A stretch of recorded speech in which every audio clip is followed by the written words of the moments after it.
London After Midnight. What else can you honestly say about this film that hasn't already been said? It's among the most legendary pieces of lost media ever created, featuring one of Hollywood's most legendary silent film actors of that era. Yet, as legendary as it is, I'm surprised to see barely anyone actually talks about it anymore. I remember getting on YouTube, I don't know, maybe 10 years ago and discovering lost media for the first time, and of course the most prominent thing that everyone would talk about was that one little film everyone within the niche community wouldn't shut up about. Of course, London After Midnight. Nowadays, you'd figure that the film is so lost that even memories of it have faded within. Well, I suppose it's to be expected. After all, the interest in lost media has expanded since 10 years ago, and more fascinating pieces of media have been talked about more than London After Midnight. There's also the fact that most of us are only just getting into lost media, so with a new generation of people interested in lost media, it's not surprising that old interests would fade away. But there's no way I'm ever gonna let this one down.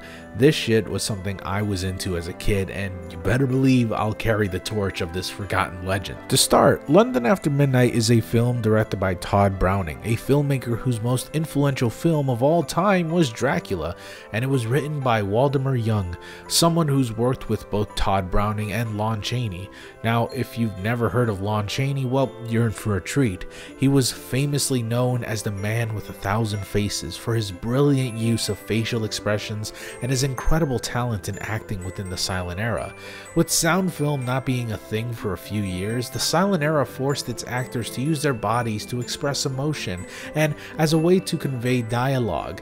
It doesn't sound too hard, sure, but it takes an artist and a master to really nail what Lon Chaney himself got down. He was born under a mother and a father who were both deaf, and with that being the case, he was skilled in the art of pantomiming. It wasn't just a form of acting for Lon Chaney, it was a way of communicating. It was the way he could talk to his mother and his father, and he used this skill that he adapted as a child into the art of films.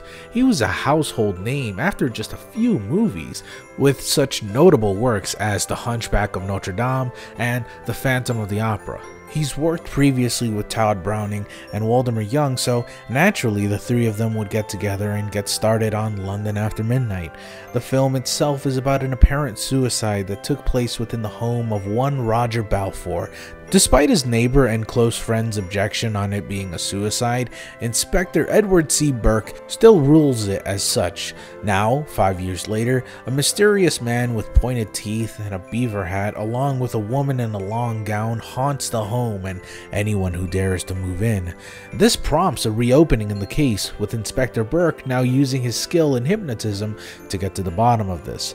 The film is somewhat of an abstract version of a whodunit movie, with the weird use of hypnosis and the strange character with the beaver hat man, which of course was played by Lon Chaney. Look how surreal he looks. Apparently, Chaney used two monocle-like wire fittings around his eyes. If this film still existed, I'm sure it would have been an excellent display of Lon Chaney's skill in pantomiming and makeup. Even his famous makeup case was used as a prop for the film because of how intricate and complicated it was. Look at that thing. That is weird. Sadly, the film's synopsis is pretty much all that survived, plus the original screenplay, or a draft of it, I'm not sure which one it is.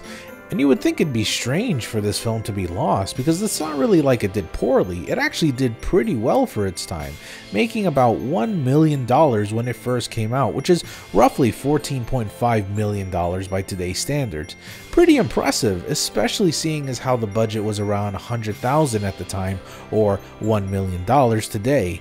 Even reviews for the movie at the time reflected the quality of the film positively. Albeit not a masterpiece, people still liked it, so how is it that a movie like this went missing? Surely it'd have gotten some sort of reprinting somewhere down the line, right? Well, sadly, the film's last known copy was seen in the MGM vault, vault number 7 to be exact. It remained there for roughly 30-something years until an electrical shortage caused an explosion in vault number 7, which could be heard even within vaults number 1 and 2.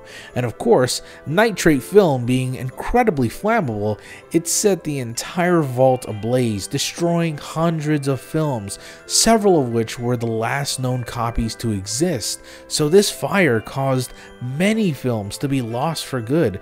Thankfully, because of the infamous flammability of nitrate film, MGM was pretty prepared for these situations. Sure, yeah, hundreds of films were lost that day, but roughly 68% of their silent films and black and white films still remained, which I know sounds like a pretty low percentage, all things considered, but it's actually the highest percentage out of most film studios. Yes, this has happened multiple times before with notable victims, like Paramount and Warner Movie Studios, both of them being complete wipeouts. So count your lucky stars that MGM had the foresight to protect most of their films with these vaults. But yes, that is not without its short tragedies. There are many films, great films by legendary actors that are missing today because they're just burnt up and gone forever.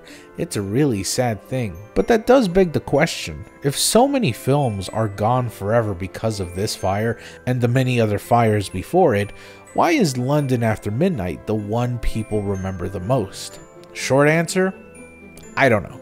It probably has something to do with the fact that Lon Chaney was a massive star with hit after hit. Learning just one of his films is gone forever must be a real gut punch for any film buff out there.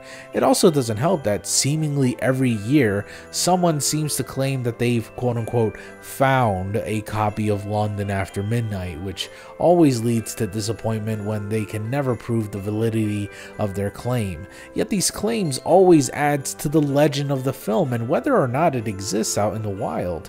Unfortunately, it pains me to say it, but there is a 98% chance that it'll never resurface. I mean, seriously, unless the one person who owns the last copy of London After Midnight lives under a rock, don't expect it to just appear out of nowhere. The status of the film could potentially make whoever owns the film a millionaire for life. It's the holy grail of all lost media, and the search has been going on for decades.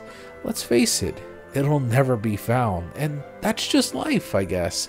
Well, at the very least, we've got the reconstruction of the film available to us online, which only shows stills from the film and not the actual film itself. These are just production photos and behind-the-scenes photos. These aren't actually stills from the movie itself, or maybe I could be wrong. Maybe some of them actually are. At least it was reconstructed in a way where it's not just still images. It does have some movement, so it doesn't feel too static. Actually, since the screenplay survived, technically anyone can make their own version of London After Midnight. Yeah, it's true. Plus, copyright for the film went public sometime in 2002, so it's totally fine to just remake the film however you see fit. Maybe someday we'll see the film come back to life, but I wouldn't bet on it. It'd be a miracle. Or, potentially, it could just take one very oblivious film collector to let us all know that it exists somewhere out there. Who knows?